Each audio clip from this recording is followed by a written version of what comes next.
Welcome to RPPC. I'm Pam Morin, and today we're going to look at some reports in QuickBooks Online. I work a lot with customers who are wanting to do a lot of job costing and wanting to better understand what the reports are really telling them.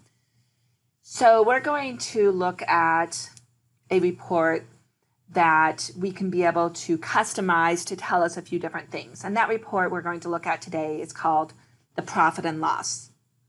Sometimes you will hear it referred to as the income statement, sometimes the statement of activities in a nonprofit setting.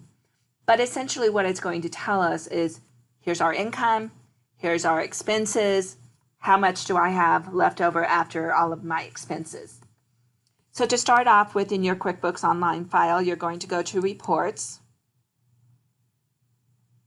And we're going to look at the profit and loss. It's a very standard report. We're going to start off with looking at this year.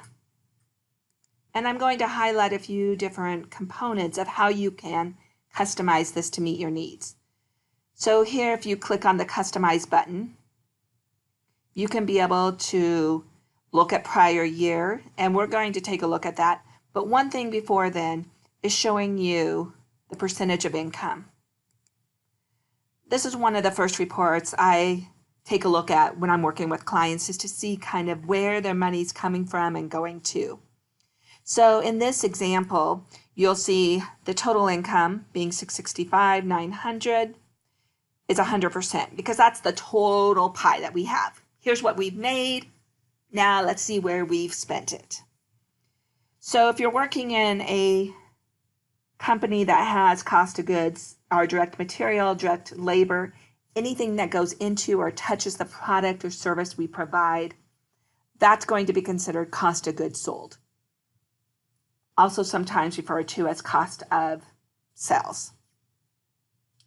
So what we're looking at here is our cost of direct labor, our supplies and materials for cost of goods sold, gives us our total cost of goods sold, which gives us our gross profit. So when you're looking at it, out of every dollar that we make, we are spending almost 80 cents of it on our direct cost. Only about a little over 20 cents of it gives us gross profit to cover our overhead. It all depends on what industry you are in. Every industry is a little bit different, so you can't compare apples to oranges. So we won't really talk about whether that's good or bad. It really depends on the industry. And that's where we kind of get into more customized. Let's take a look and see how you are doing with your industry. That's what they're referring to.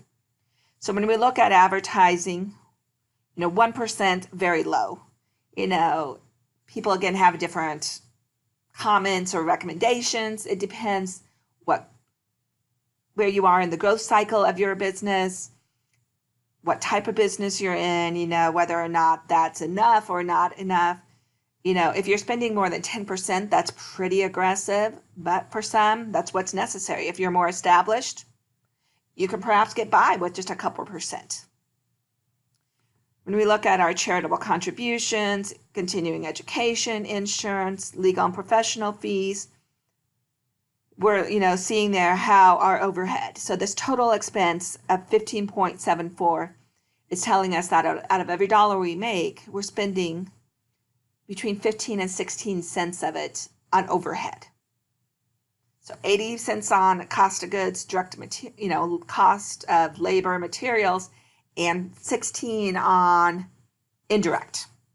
That leaves us 4.5 cents out of every dollar to go towards our loans, any owner draws, anything that is not showing up on our profit and loss. And those are typically the two biggest cash draws that come out of our business. We're making loan payments, or we're using them for owner's draw.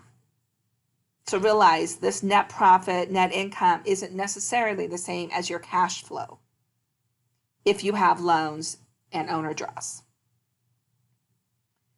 So when you're looking at this information is giving you some insight about how your business is doing. Now, if you wanted to go back to customize, deselect that percentage of income, select percentage select previous year, look at dollar change or percentage change, then that's giving you insight of how you are doing this year compared to last year, the dollar change and the percentage change. As you can see, just a quick overview, we were much more profitable last year. Of course, we had a higher income, so our incomes decreased by $245,000. Our expenses have also decreased by $141,000.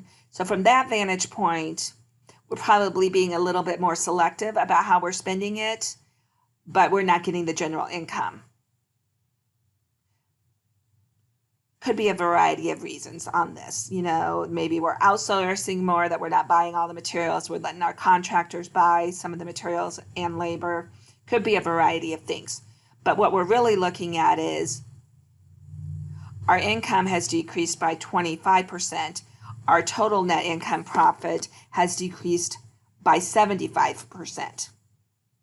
Because if you look here, our overhead expenses, they didn't change much. And so what this is telling us is that our income dropped significantly. And yes, our cost of goods sold dropped some as well, but our overhead didn't really. And so this is where we get into trouble if we have too high of overhead, that we're not having enough income to cover that.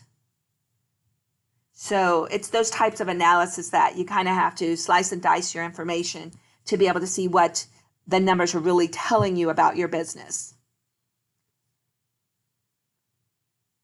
This could be many days worth of conversation, so I'm going to let it end here. Hopefully this was helpful to you to kind of see some different ways you can look and analyze your information. If you'd like to take a look at it offline and see kind of how your business is doing compared to your industry, or just yourself compared to how you did on a previous year, give me a call. Let's take a look at it and see what we can do to get you back on track. Have a great day.